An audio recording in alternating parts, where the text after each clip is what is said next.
Hello everyone, আসসালামু আলাইকুম। আমি রেহানা পারভিন। আমার চ্যানেল রকমারি পাকের ঘর থেকে সবাইকে আমন্ত্রণ। আজকে আমি অন্যভাবে লাউ শাক রান্না করব আমার মায়ের রেসিপিতে। আমার মা এই শাকটা খুব মজা করে রান্না করতো। তাহলে চলুন রেসিপিটি শুরু করা যাক। যেখানে আমি লাউ শাক নিয়েছি, এভাবে পাতাগুলি আলাদা করে একদম বেছে নিয়েছি। অনেক সময় পোকা থাকে, সেটা দেখে নেবেন। এই যে দেখেন, শাকগুলি কিন্তু খুবই কচি ছিল। এখন বাজারে খুব সুন্দর শাক পাওয়া যায়। আর এই যে ডাঁটাগুলি আলাদা করে নিয়েছি। তারপরে শাক ডাঁটা এগুলি সবই আমি ধুয়ে নিব। আর এই যে এদিকে নিয়েছি আসল যেটা, সেটাই হইলো এই যে বিচিয়ালা সিম। বিচিয়ালা সিম অবশ্যই নিতে হবে। মাঝখান দিয়ে আমি একটা টুকরা করে নিয়েছি। পোকা আছে কিনা সেটা দেখে কেটে নেবেন। আর শাকগুলি ধুয়ে নিয়েছি, ডাঁটাগুলি আলাদা করে ধুয়ে নিয়েছি। সব নরম ডাঁটা দিবেন, শক্ত ডাঁটা কিন্তু না দেওয়াই ভালো। সিম আর ডাঁটাগুলি প্যানে দিয়ে দিলাম। এই যে দিয়ে একটু নেড়ে নিচ্ছি। খুবই কিন্তু টেস্ট হয়, খেয়ে দেখবেন। এই শাকটা দিয়েই আপনি পুরা ভাত খেয়ে নিতে পারবেন, সাথে অন্য কোনো কিছু না হলেও চলবে। আশা করি আপনাদের ভালো লাগবে। সম্পূর্ণ ভিডিওটি দেখার অনুরোধ রইল। দিয়ে দিলাম পরিমাণ মতো লবণ। এখানে আমি এক আটি শাক নিয়েছি, বাজারে যে লোকেরা আটি ধরে বেঁধে রাখে ওইটার এক আটি। আর সিম নিয়েছি 250 গ্রাম। আর শাকের ডাঁটাগুলি একটু ডেকে দিয়েছিলাম। দেখবেন সিমগুলি একদম গলে যাবে শাকের সাথে, খেতে এতটা টেস্ট বলার মতো না। তারপর শাকগুলি দিয়ে দিলাম। আমি 3-4 মিনিটের মতো ডেকে দেওয়ার পরে শাকগুলি দিয়ে দিচ্ছি। এতটা মজার হয় কি আর বলবো, খেয়ে দেখবেন। তারপর আমি আবারও শাকগুলি দিয়ে ডেকে দিয়েছি। আর পেঁয়াজ, রসুন, শুকনো মরিচ,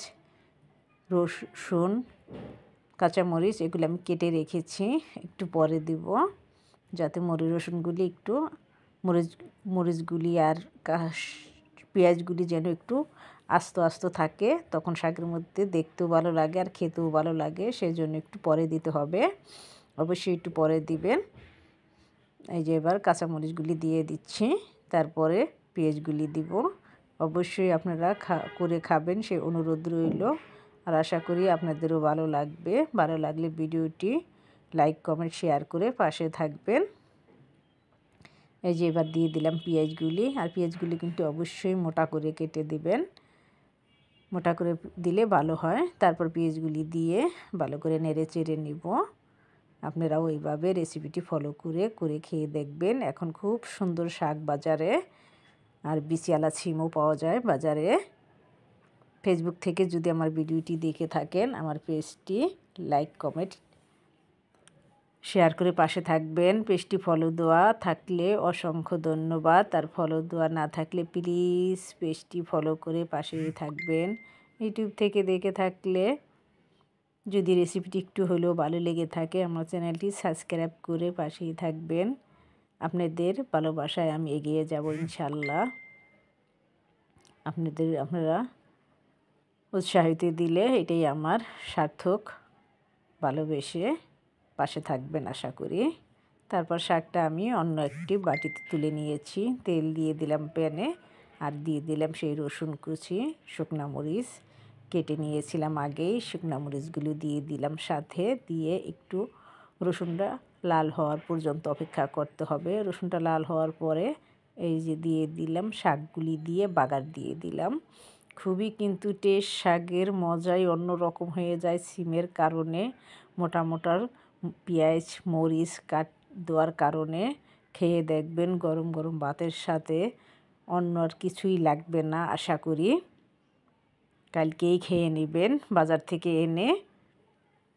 তারপর আমাকে কমেন্ট করে জানাবেন আপনাদের কাছে ভালো লেগেছে কিনা। আর এই যে দেখেন, সিমগুলি কিন্তু একদম গলে গিয়েছে, আর পেঁয়াজগুলি দেখেন সাদা সাদা হয়ে দেখা যাচ্ছে। এটা যখন আপনি খাবেন আপনার মুখের ভিতরে পড়বে কামড়ে কামড়ে, কি যে মজা আর কি বলবো, সেটা আপনি খেয়েই বুঝতে পারবেন যে কতটা মজা লাগে।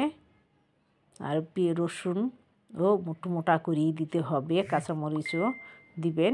একটু জাল জাল করে গরম গরম ভাতের সাথে খাবেন। আশা করি আপনাদের খুব খুব ভালো লাগবে। ভালো লাগলে আমার চ্যানেলের সাথেই থাকবেন, দোয়া করবেন আমি যেন আপনাদেরকে আরও বারো রেসিপি উপহার দিতে পারি। যে যেখান থেকে ভিডিওটি দেখছেন সবাই ভালো থাকেন, সুস্থ থাকেন। আবার দেখা হবে নতুন কোনো রেসিপিতে। আমার জন্য দোয়া করবেন।